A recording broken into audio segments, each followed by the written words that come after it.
স্বৈরাচার বিরোধী আন্দোলনে ৩টি হত্যাকাণ্ডের বিচারের দাবি জানিয়েছেন বিএনপির সিনিয়র যুগ্ম মহাসচিব রুহুল কবির রিজভী। সকালে গুলিবিদ্ধ রিকশা চালক কামালের বাসায় তার পরিবারকে দেখতে এসে তিনি এমন দাবি জানান। কাপুরুষের মতো নেতাকর্মীদের ফাঁসিয়ে পরিবার নিয়ে স্বৈরাচারী শেখ হাসিনা পালিয়ে গেছেন বলেও মন্তব্য করেন রিজভী।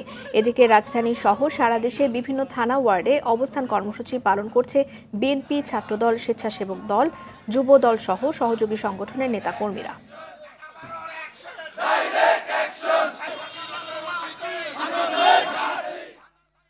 প্রতিটা কর্নারে, প্রতিটা গলিতে, সমস্ত জায়গায় আমাদের নজরদারি আছে, আমাদের লোক আছে। এ তো কাপুরুষের কাজ। আওয়ামী নেতাকর্মীরা এটা কি দেখেন না? নিজের আত্মীয় স্বজন, নিজের ছেলে মেয়ে, নিজের বোনকে পার করে নিয়ে গেলেন আর আপনাদেরকে ফেলে চলে গেলেন। যারা রাষ্ট্রকে কবজায় নিয়ে জনগণকে নির্বিচারে হত্যা করেছে তাদের বিচার বাংলাদেশেই হবে।